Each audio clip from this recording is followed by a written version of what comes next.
G'day, Tim Clark. G'day, Lisa Dibb. Thank you very much for having me here on Reanimates. Why are you telling the name of my podcast, Tim? Because I don't know. I didn't know what kind of introduction. I assumed G'day, Tim was the most introduction you were going to do. But no, I jumped in. We can start again if you like. No, that's fine.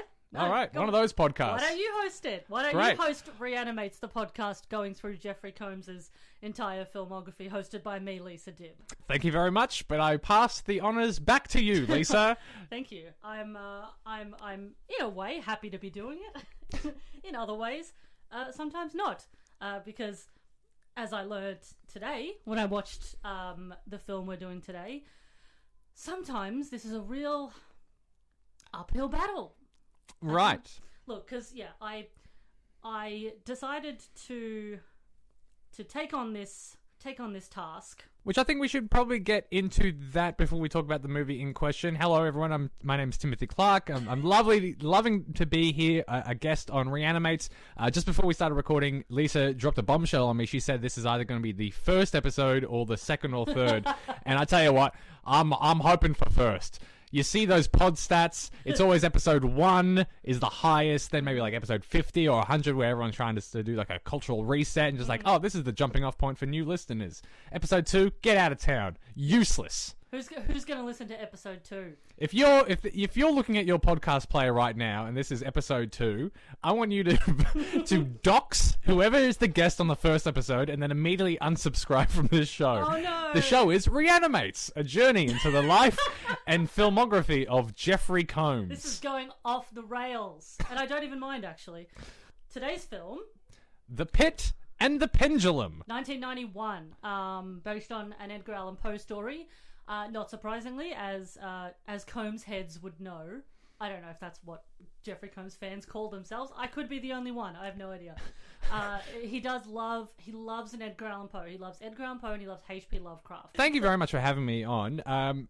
If this is the dreaded second episode, I hope you haven't gone over this too much in the first one. But Lisa, what is it about Jeffrey Combs that made you want to do this podcast? I mean, I've always liked Jeffrey Combs. It's really I didn't realize until I started watching more and more of his films that I loved watching anything with him in it. And I think it was because when I was a kid, probably 12 or 13, I was madly in love with Michael J. Fox, and so I loved all of his films. And I tried to do the same thing with him. I tried to watch all of his movies, and my favorite was inevitably The Frighteners. And so I'd always in the back of my head, I'd always really loved Jeffrey Combs' performance in that. And it wasn't until I started watching more and more stuff as a horror fan that I was like, oh, everything that this guy is in I find really entertaining. And then in lockdown 2020, I decided to give myself a little challenge. A project. Yeah, a little project. We all went with the pop culture projects in 2020. I watched all the Saws, I watched all the scary movies, all the Final Destinations. Ticking off a lot of the franchises. But interesting to know that it started out that way. Yes, Pit and the Pendulum, 1991, directed by Stuart Gordon, who Combs has worked with a lot. Probably the other most notable Combs vehicles for Stuart Gordon would be Reanimator and Fortress and From Beyond. It was such a delight to see that Stuart Gordon had directed this, because I'm not as big of a schlocky B-movie horror fan as yourself and other guests on this show will be, but I've got a real affinity for Stuart Gordon. Yeah. I love that this is a Full Moon Entertainment production as well. And I know Stuart Gordon's made a couple of movies with them, Castle Freak in particular. I love Stuart Gordon. I love that he's known for, schlocky horror, but he's done sci-fi and comedies and crime dramas. I haven't watched enough of them, but I love reading the Wikipedia articles. I love scrolling down. I love going to Stuart Gordon's Wikipedia page, scrolling past the inevitable controversies tab, and going straight to filmographies. That's a joke, R.I.P. I just love the controversies tab on Wikipedia pages. Schlocky Horror Picture Show. That's a podcast. Yeah, coming up with podcast ideas left, right, and center. I think Stuart Gordon and Jeffrey Combs have probably done about 7 or 8 projects together, not including I believe Stuart Gordon directed the stage play that Jeffrey Combs did a couple of years ago, where he did basically the life of Edgar Allan Poe. Oh wow! I'm drawing a blank on what the name of that play is, but I've heard of the play, and it's called. Well, I think the play is called Nevermore, and it's based on an episode of Masters of Horror that we will cover, where Jeffrey Combs played Edgar Allan Poe. Wow. I've heard of plays getting rave reviews, but this is probably the first play that's getting raven reviews. Hey, that's definitely a joke that happened. I've never seen the opposite of a spit take. Lisa swallowed her tea faster than normal just to get the grimace out. It was also written by Dennis Paoli, who works with Stuart Gordon a lot. I mean, I think they might be a little bit of like a double team. And Dennis Paoli wrote Reanimator and From Beyond, so that's the kind of caliber you're looking at. I'm looking at him now. It's a lot of Stuart Gordon, a lot of Ghoulies. Oh yeah. Yep. The Body Snatchers remake in the 90s. This guy's schlock head to toe. Something I realized watching this, I read a little bit of IMDb trivia, which, you know, we might need to take with a grain of salt, but apparently Lance Henriksen, one of the leads in this, spoiler alert, and Stuart Gordon apparently clashed a lot because Lance Henriksen didn't like the amount of humour that had been in the film. And so it actually ended up being a lot less humorous because of Lance Henriksen's sort of input. So I feel like we missed a trick with having Dennis Paoli. Maybe he'd written a really funny script originally, and it's actually like it's an alright film, but it's not particularly funny. That is a real shame, because when you see Lance Henriksen and you look at a picture of Lance Henriksen's face, you think, well, this guy knows comedy. Yeah. This guy looks like a classic vaudeville. Yeah. He looks like a regular Tim Clark. He looks gags coming left, right, and center. He looks like the most serious man I've ever seen, and I've seen the movie A Serious Man. That one's actually really funny. Yeah. Can we talk a little bit about Lance Henriksen in this movie? Absolutely. I'm not sure if you want to go into the plot of the movie beforehand, but yeah, one sentence synopsis. It's about the Spanish Inquisition. He plays a brutal dictator? Monk? Yeah, he's sort of a monk that's... Well, he's the head of the Spanish Inquisition. Yeah. Over this particular Spanish village, and is using his powers within the Catholic Church and abusing them and doing it in a very self-righteous way. I thought he was fantastic. Oh, yeah. He is terrifying. Yeah. He's making a lot of very interesting choices with the self-flagellatory kind of shame of the character. Which, if this movie was, I kind of wish that this movie was a boil, because baby, it got lanced. We got Lance all over the place. He was so good. Oh, that joke has given me an ulcer. So there's, as I said, so it's 15th century Spain. We're in the midst of the Spanish Inquisition. Not a great time. Also, you know the Spanish Inquisition, it went for like 400 years. Yeah, I went to Catholic school, and they really graze over the bad aspects of the Spanish Inquisition in history. They never really went into a lot of it. So my knowledge of the Spanish Inquisition is surface level at best, but it's a very interesting time period, particularly for film. This film, I was very surprised at how good the costumes and the sets were for a film made in 1991 of a budget of around $2 million. It looks pretty good. I mean, obviously, it majorly flopped. Did not make anywhere near that. No, and it seems like the majority of the $2 million would have just been transporting people across Europe, because this was filmed in a variety of different locations. I saw.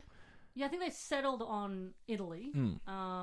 And I think that there was maybe some filming in Romania, because it's obviously very cheap to film there. And also, it appears that they got Oliver Reed just by promising him wine. Yes. It seems like it was a tit for tat. You do this one scene, we'll give you maybe just an entire barrel of wine. Yeah. He got to take that home. Oliver Reed in this, fantastic. Yeah, it's such a small scene, Tim, but we'll very very small. But we'll get to him. We'll come to it. Combs actually appears quite early on in the piece in this. So he appears as Francisco, whose job is not entirely clear, I would say. So he appears to be the person that comes out and, I suppose, declares what's about to happen. He opens a big, dusty book when someone's about to be, tortured, and he, asks some questions about whether or not they're a witch and such. So even though he acts like an MC. Yeah, because Lance Henriksen is your next witch. I've seen her all around town. She's really evil. Give it up. Yeah, give it up for your next witch, Maria. And he's reading it off a list, even though he said she's a really good friend of his. Yeah, he's got it written on the back of his hand. Gets her name wrong too. Well, because Lance Henriksen's character is called like the Great Inquisitor, but it seems like Combs does all the inquiring. Yeah, for a group of Inquisitors, he's definitely the nerd of the Inquisitors. Why? You know? Why? Because he's got glasses? Absolutely. And everyone with glasses, you're a nerd. If you're listening to this and you've got glasses, go on Amazon, buy yourself a locker, and then when it arrives, shove yourself in there. You fucking nerds. He also has the classic peasant boy bob cut. Yes, the first thing I thought of when I saw it was Fleabag's sister. Right. Yes. Yeah. And he wears this kind of like lovely dress throughout, which I thought was really, really, really becoming of him. So we open on what is essentially one of the worst aspects of the Spanish Inquisition, which is the flagellation of corpses. Hate that. Yeah. Definitely bottom 3. Yeah, I'm not a fan, I gotta say. They Top 3: costumes, yep, wine, and the food. You can't go past Spanish food. Love a bonfire. They lash a skeleton like a piñata just to, tell you what you can be expected to see in the future. And then they crush the sand. They crush the skull into a fine powder to make it into the sand for an hourglass. Was that common, do you think? And also, how do they know that skull is going to last for an hour? It's going to be a completely arbitrary unit of time. Well, especially because, and this is such a nitpicking thing, but every time they turn the hourglass in the movie, it's never all the way down. They just do it willy-nilly. Yep. Exactly. That's not a good way to tell time, guys. Yeah, so we meet our main characters, who are Maria and Antonio, who are a wildly in love baker couple. They no name actors. I mean, nothing. I think what was her name? Rona de Ricci. Yep. Rona, awful name to have nowadays, but back in the day, sure was perfectly fine.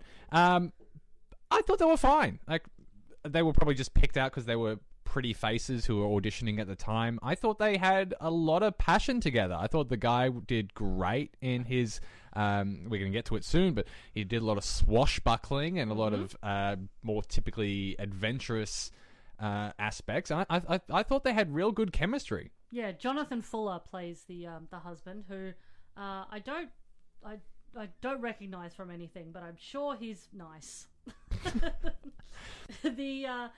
An interesting, when I looked up Rona de Ricci, I thought it was interesting because this was her last film, 91, and I thought, well, what has she been doing for all this time? And she's written a memoir. I saw that. Yeah, so I'm gonna read the plot of this memoir. A promising, talented film actor with 2 leading roles to her name inexplicably vanished from the public view. Who's that girl? Asked a film critic in his article of this title. What happened? He wondered. Rona de Ricci in this candid memoir answers the questions across a well-marked timeline, refreshingly void of drugs and alcohol sagas. So it's boring. Her story begins with the splendor of youth, hope, and fast forward to her reinventing herself in an unfamiliar trade and domestic duties. The author takes the reader on her family's adventures and struggles spanning many locations: Los Angeles, Oregon, exotic Costa Rica, homesteading in Idaho, a revival in Italy, and ending in Germany. Blessed with precocious children, de Ricci invites us to her home, a multifunctioning hive, don't know what that means, of a middle-class family facing downward mobility. Truth and Dare concludes with a poignant picture of what an alienated parent feels like when their child, their everything, turns against and away, and how a mother becomes a disposable service. Are we pivoting to a Rona de Ricci podcast? Yep. Sorry. I have to admit that the synopsis of her biography sounds a lot more happy than I would have expected her story to end up, because you hear the story of a pretty young actress, I think she came up in the Strasberg Academy in New York, does 2 lead roles, one I've seen involving a lot of nudity. It often leads to very depressing tales of women being taken advantage of in the Hollywood system. But this sounds like she made a conscious effort to just get out of the toxic environment and lead a good, fulfilling life all over Europe. Yes, of course. I mean, and she's really good at this. There's no reason why she couldn't have continued to do films. You know, it could have just been that she decided it wasn't for her, which is fine. And this role apparently originally meant for Sherilyn Fenn. I saw that. From Sherilyn Twin Fenn. Peaks. I cannot imagine that. I can. I'm in a big Twin Peaks kick at the moment. I'm just now up to the episode of The Return where Sherilyn Fenn comes back. But at the time, this is 91. This is peak Twin Peaks. Yeah. Twin Peak. Peak Twin Peaks fever. I could definitely see her being good in this role. I mean, she physically looks a lot like Rona DeRicci, who eventually played the role.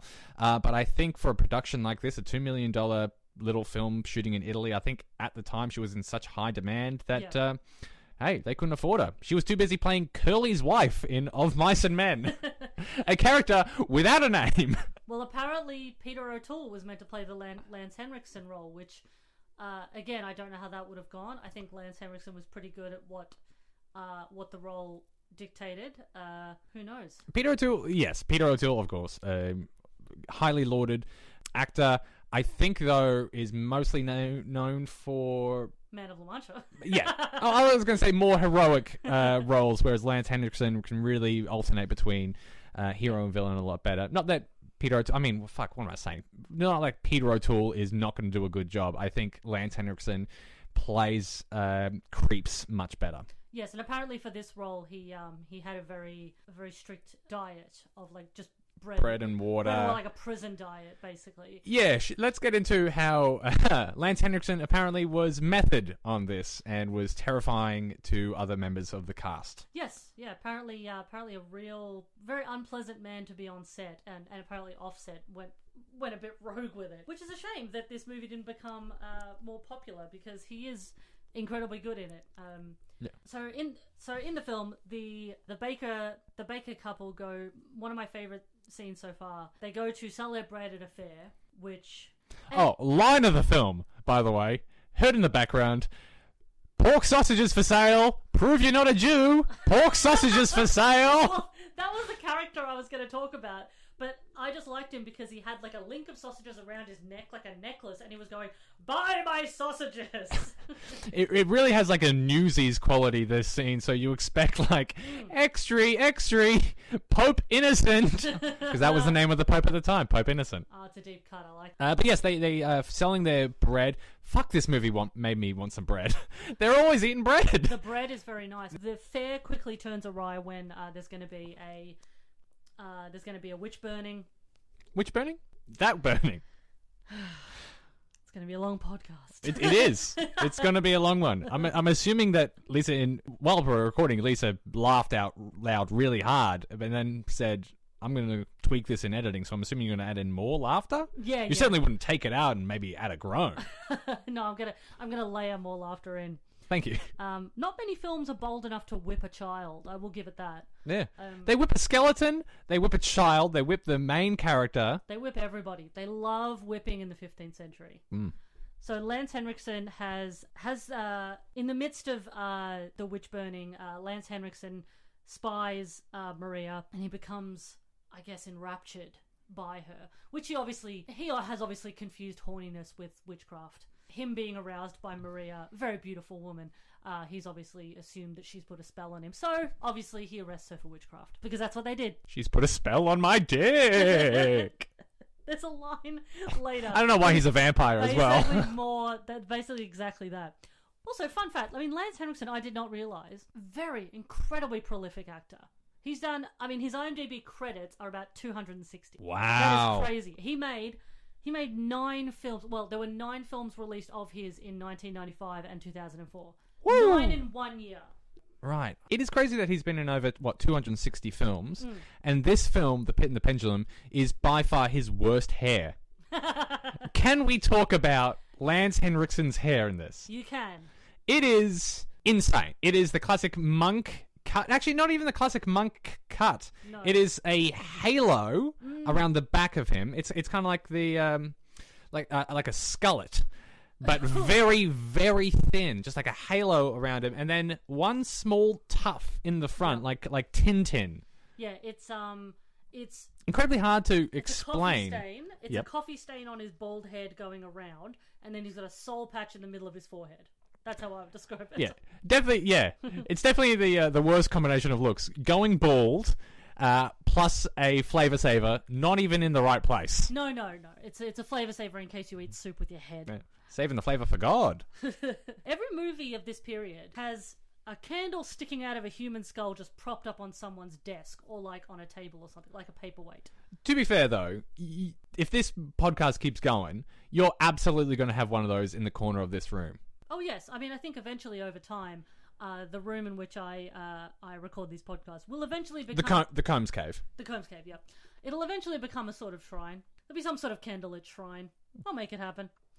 Lance Henriksen is constantly lit like Bela Lugosi in this and extremely sweaty. He is. He's very, very sweaty, very pale. Always red.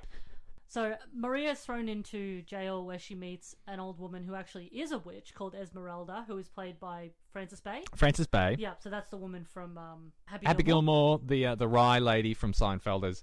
Doing a great job in this. She's 90s was a great revival period for her. She was great. And they really... They don't make it clear that she is actually a witch. And for the majority of this, with a couple of tweaks and cuts, you could make it very ambiguous until the end if witchcraft in this movie exists or not. It could just be played for near-death hallucinations. Yeah. There's things that are semi-unbelievable, but I don't believe there's any outright magic in this, which is kind of fun because it makes it a bit less fantastical and more just like a sort of grim period piece, which I like. Esmeralda has one of my other favorite lines, which is, "I don't ride a broomstick or kiss the devil's cock," which are the two things witches do, obviously. Right, obviously. Yeah, we all saw Hocus Pocus. Yeah. Sorry, I was thinking of the porno parody, Hocus Poke Us. Hocus Poke Ass. There we go. All right. Lance Henriksen's character, I noticed he has impure thoughts and asks for his master torturer to whip him. And he takes off his robe and he's wearing, I guess it's kind of like a stabbing corset. Yeah, it's like we mentioned before, it's a self-flagellation corset where it has spikes, like an Iron Maiden kind of deal, where you just strap it around so you're constantly being stabbed every time you take a breath in. Yeah, it's like a girdle with nails in it. Very upsetting. Yeah. The things people do for fashion. I prefer jeggings. I've heard fur is murder, but this is way worse. He gets... the lead torturer, by the way, played by Mark Margolis. Yeah. Who Ace Ventura's landlord. Ace Ventura's landlord.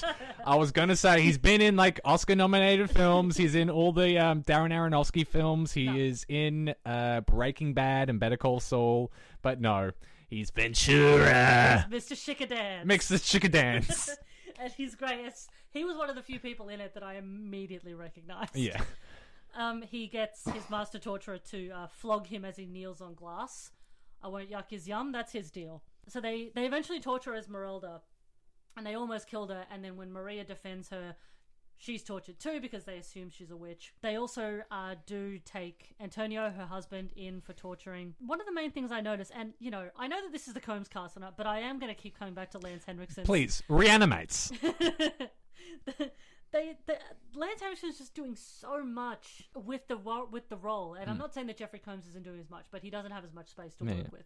I think Lance was nominated this year for most acting. He was the biggest acting. He's doing a lot of hand acting. He's doing a lot of just very like sinister movements, kind of like a big slow reptile. He's doing a lot of physicality. A lot of like Nosferatu lurking in the shadows, poking fingers out. And like you said, not that our man Jeff, not that JC himself, our savior, wasn't doing a lot. He was doing a lot, but playing a nebbish kind of not nebbish.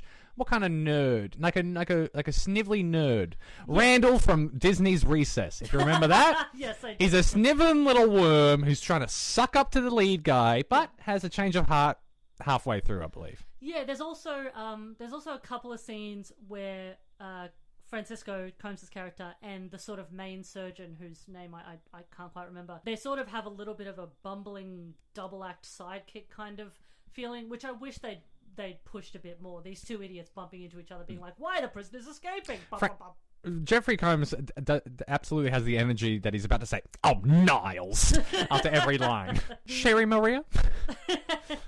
Yes, so we're introduced to the monks. So we've got Jeffrey Combs. As I mentioned before, we've got the guy who plays Conrad from Seinfeld. That's his most famous role, according to me. And a few other, Mark Margolis, as previously mentioned. All doing very good character work. They're bringing in people for torture. As we mentioned, Francis Bay gets tortured on a rack. And then Maria from here, but Maria is also tortured for being a witch. A thing that I found really interesting in this is Lance Henriksen's kind of very complicated feelings for Maria, because he is clearly in love with her, but he wants to maintain the strictness of the code of the church, because he also believes that his feelings of love for her are based on her own witchcraft. So he doesn't really. If you guys listening to this want to get a better idea of what the plot is, listen to Hellfire from Hunchback of Notre Dame. It's basically that. It is a inquisitive religious zealot who is in love with a woman that he claims is bewitching him with her evil wiles. Mm-hmm. Also, there's another Esmeralda in it. Antonio does try to save her. He does get her out, and then they're double crossed by Torquemada, who is Lance Henriksen's character's name. Torquemada. Is that it? Yeah. Oh, sorry. I thought you were going to make a joke about it. No. Because that's what you usually do, Tim. I would. Jesus. Just wait until your Torquemada comes home. Fucked it. Torquemada yourselves. Torquemada. That was it drafted in my brain, and I should have gone with that one. A fun scene, in a manner of speaking, is when the Pope sends, I don't know what his specific role is. It's some sort of emissary. I think maybe he's a bishop. Vice Pope. Co-Pope. VP. I don't know. I don't know the different levels of the church. Some type of an archbishop or just a bishop, maybe. Yeah, something like that. But he's come from Rome because the Pope has decided that he doesn't want torture in the name of witchcraft or public executions anymore. And Lance Henriksen does not abide it. He doesn't. He's like, I love torturing. I love public exexecutions. I think they're doing great. Lance Henriksen has the reaction my grandmother would have had in the 60s when they brought in Vatican II. all the changes to the Catholic Church. He's like, no, Mass should be in Latin. It's been going so well for all these years. We're on top, baby. Yeah, the only way is up. To the moon, which will be in about 5 years. So Lance Henriksen's character decides to wall him up in a brick wall. This was a very fun little one scene appearance by Oliver Reed. Rest in peace. I don't know. I didn't recognize him from anything. What would I know Oliver Reed from? He is he was like a portly character actor in the 60s and 70s. He, I guess, is most known for Gladiator. But I think he's most known for dying halfway through Gladiator. Oh, God. So it was one of I think, if I'm remembering it correctly, it was one of the first famous cases of an actor dying halfway through a production, and then they're using visual effects to deep fake it. Oh, okay. So a lot of scenes in Gladiator have him, in the shadows, and an extra shot from behind, and they superimpose his face onto it with a lot of dark shadows. They did it with Bruce Lee beforehand, but this is the first time they're really trying to push it visual effects wise. Yeah. And unfortunately, I think that's his most famous role just because of the story behind it. But, he had a long, busy career beforehand that Lisa is now just about to fill us in. 3, 2, 1. It's the Reed Report. Read all about it. Well, he was also Bill Sykes in Oliver, in the Oliver film, 1968. Wow. You thought Gladiator was his most famous role? Sykes, you're wrong. This has been the Reed Report. This just in. Shut up, Tim. Even though he's being walled up in a brick wall, it's obviously really horrifying. I did love Oliver Reed's Italian accent, quote unquote, because he's not putting up much of a fight to being walled up in a brick wall, and you just hear him say, no, you don't do this. I believe if Oliver Reed was still with us, he would probably call his accent bellissimo. Yes, he would say, "Mamma mia, I am very good at the Italian." Just like Mama used to act. Lance Henriksen eventually confesses his love to Maria because he doesn't want to kill her, but he's also conflicted by her. So she figures that she has to confess to being a witch, otherwise, like, how's she going to get out of this situation? There's a lot of movies from like the 80s and 90s where you look back and just like, oh, the plot would be resolved if they had cell phones. This is one of those movies that if you look back, just like, oh, just jack off. Yeah. Oh, to make things so much easier. Don't put a nail in your hand. Just have a wank, and you'll feel so much better. Put another nail in your other hand. Does that work? I've got appendix.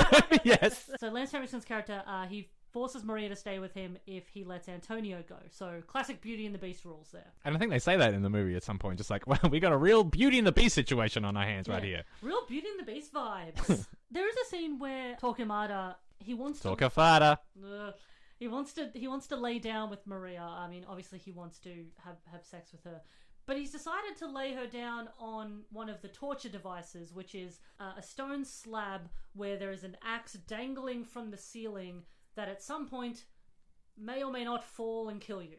Sorry, a sword, not an axe. Now, Lisa, we are getting dangerously close to yucking someone's yum. I'm so sorry. I don't mean to kink shame Torquemada. It obviously, I mean, it must have been a deliberate thing to want to have sex where a giant sword could come and kill you at any moment. Yeah. Does that make it hotter? Yeah. I don't want to fuck on this torture rack. I just want to touch your rack. It is implied that he can't get erect because he tells her that you put a spell on my manhood. Mm-hmm. Which, you know, we've all been there. We've all been there, yeah. Yeah. I mean, it happens to guys in their 30s. in the 30s. In the 1330s. Yeah, in the 1300s. All right, all right, take it from the top. Well, it happens to guys in the 30s. The 1330s? No, the 1300s. Yeah, we got it. So he reacts how most people would, I think, react. So he has a perfectly normal reaction to this, which is he doesn't want to kill her, so he cuts out her tongue. Yeah, that was a real gruesome... Because up until this point, we've had some scenes of, you know, torture, and a lot of it has just been to progress the plot, but most of the action is based around like kind of like a swashbuckling fair, like, and there's nothing too gruesome outside of like seeing some skeletons at the start. But this was the first taste of that real Stuart Gordon goodness. Mm-hmm. Where it's just like the practical effects in this are going to get really, really good. But this is the first time it's just like this is going to be a nice little taste. Ironically, no taste because the tongue has been cut out. It really ramps up. And one of my favorite parts of IMDb is the goofs page where people where finicky weirdos of the internet go to dump their gripes. Shout out to my boys. So someone has they took our forums away, but they'll never take our goofs. Someone has included an anachronism, and I'm sure you noticed this, being a scholar of the Middle Ages as you are, Tim. Someone put in that one anachronism was that Torquemada uses a pair of pivoted scissors to cut out Maria's tongue. Pivoted scissors were not actually manufactured until 1760, and in 1492, Torquemada would have been using spring shears, I think you'll find. Now, Lisa, you were saying this to me as a gag, but I 100% noticed that and thought, there's no way they had scissors like that back in the day. Why didn't they just use a dagger? I could not have given a shit about that. Like, there was definitely some things that I thought, is that anachronistic? Like, I didn't know, because there are some guns appear in the film, and I was like, did they have guns then? I don't know. I don't know enough about gun history, so I actually did look it up. But I definitely wasn't thinking about scissors. Yeah. No. Well, I went straight to ISDB, the Internet Scissor Database, and I looked it up straight away. You think the trivia on IMDb is bad. Maria, Esmeralda convinces Maria to feign her death, basically, so that she can get out of the prison, you know. And she's very good at it. Because they believe her, even though as the audience we can still kind of see her breathing. So, and I didn't know if that was like a production error or Francis Bay had just put a spell on her and just like, hey, you're going to be pretending to be dead. And I really thought at this point they were going to go into a Romeo and Juliet scenario. where John Leguizamo would jump out with 2 guns and fire them into the air. She feigns death, and there's a burial for her. You know, it's not burial underground. She's sort of in a marble coffin in a tomb. She's in the same tomb that I think they brought the skeleton out in the first scene. Yes, there's only so many scenes. There's only so many sets that you can use here. Jeffrey Combs is very serious in this film, which every time he popped up, I was always like, he plays crazy so well. I wanted to see a bit of that, but he's very straight-laced. He does some fun work with just sort of looking, you know, pulling his glasses down and looking over his glasses at somebody in a very condescending way, which I quite like. When he saw that woman wearing white after Labor Day. Yeah, swishing his wine in a glass. Yeah. Not for me to say. An interesting choice. Jeffrey Combs is playing a mum at a wedding. Yeah, he's playing your bitchy single auntie. Unfortunately, Esmeralda is to be burnt at the stake. But she has a fiendish plan. Yeah, this was so cool. Yeah. This was really great.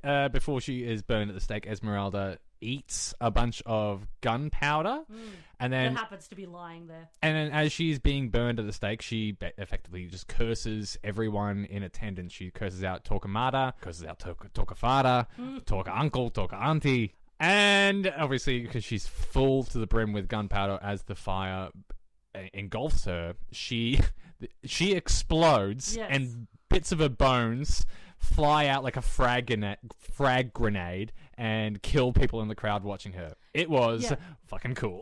It's a great idea. Like, it is that's the thing I like about Stuart Gordon movies, is that there's just some ideas where it's like, oh god, who would have thought of that? It's really fun.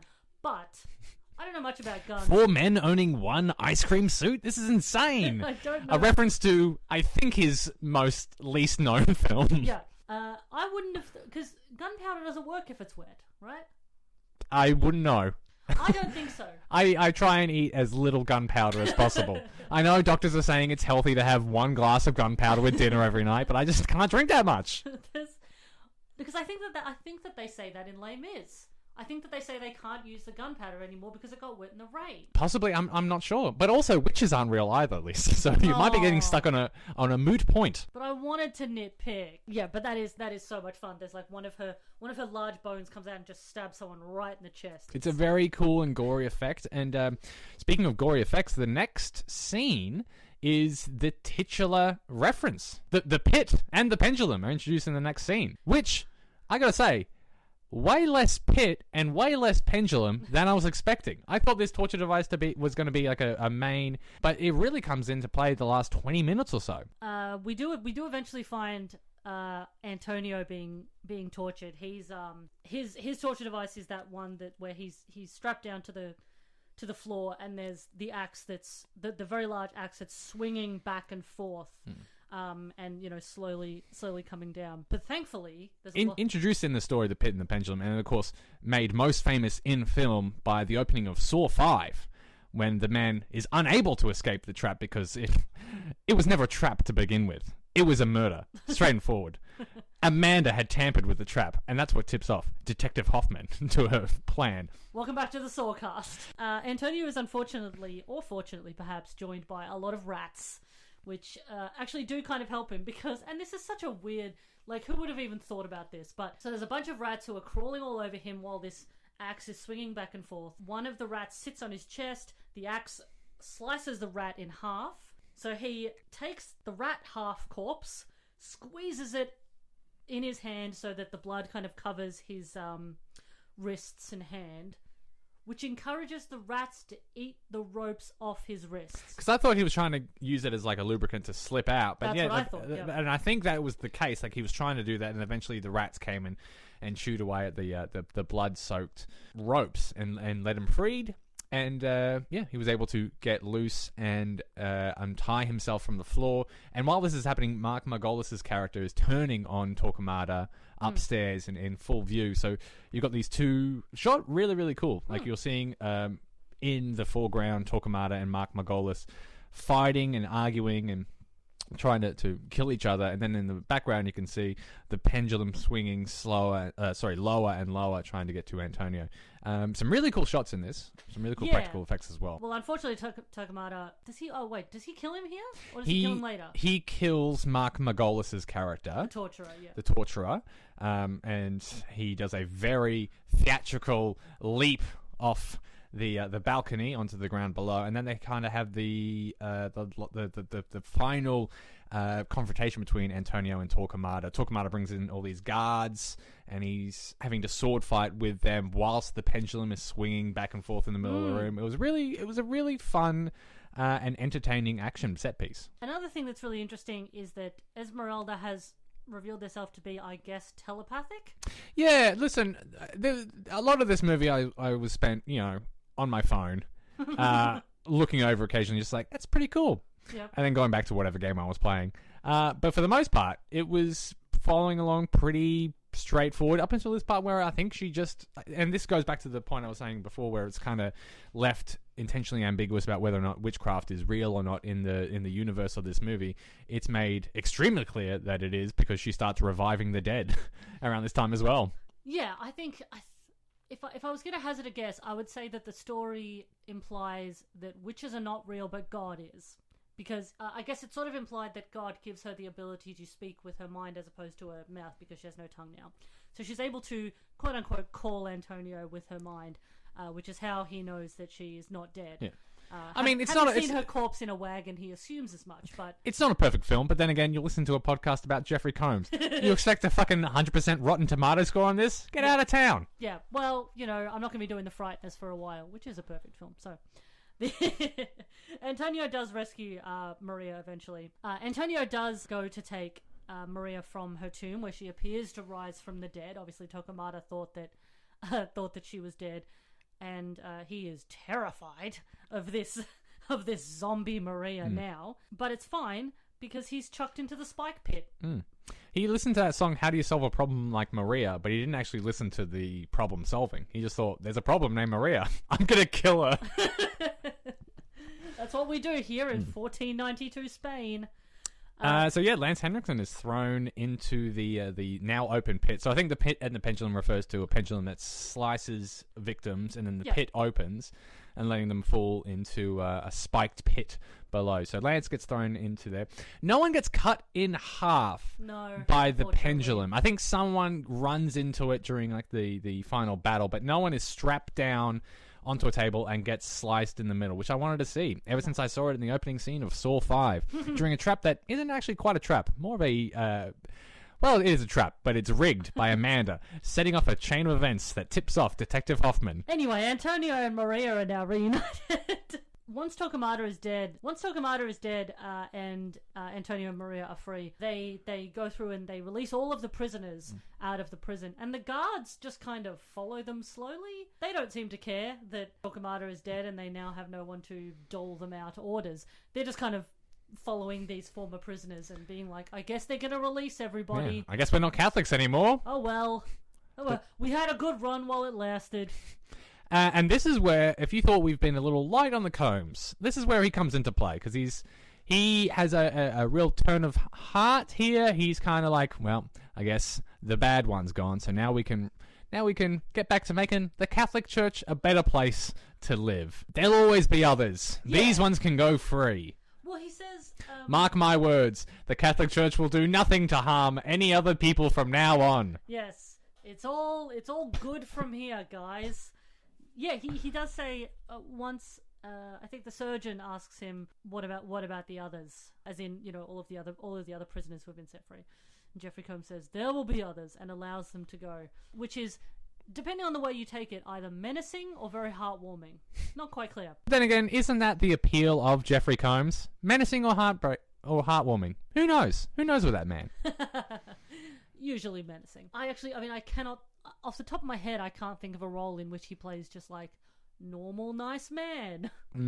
He needs to get... Yeah, he needs like a career revitalization. He needs to be like 12th build in a Christopher Nolan movie, where he just like gets people back into the public knowledge, but he's always using those old character actors from the 80s, or something like a Tarantino, or like a Kelly Reichardt uses a lot of older character actors. He needs to get involved in needs to be a repertoire player with someone like that.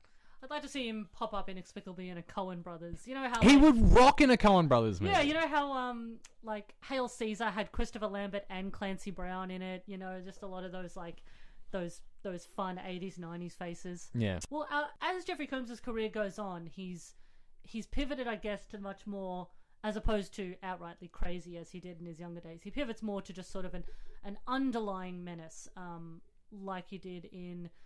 Let's say Would You Rather, which obviously we're going to cover, which is probably one of his best. So I would recommend watching that even before we do the episode about it. You can watch him whenever you bloody please. Do you know what I think? He's going to have a revival. He's going to be the dad on some CW show. It's going to be like maybe even one of those DC shows. He's going to play like the hapless dad, and it's going to be cool, like a tip to the hat, just like, yeah, this guy's known for his genre flicks, so we got him involved in this. Now he's the Flash's granddad or something. Yeah, and he's got a few secrets behind the eyes. Yeah. But I guess what I want my guests to consider is, what did you take away from Jeffrey Combs' performance? Did you enjoy it? And I did. Yeah. I did like the movie overall and Jeffrey Combs. If I wasn't watching this for this podcast, I would have noticed Jeffrey Combs. I would have gone, oh, that's Jeffrey Combs. And then I would have spent a long time reading his Wikipedia article whilst the movie is playing in the background, as I do with a lot of character actors that I recognize in movies. I would say, on a whole, this is a pretty solid movie. I went in with pretty low expectations, of course. I thought this is going to be homework, but it turned out really cool. If you're like us and horror fans, and I would say this would play great if you're doing like a B-movie horror night or 80s, 90s horror movie night with some friends and you want to get some popcorn going, some drinks, talk amongst yourselves, talk among yourselves, that is.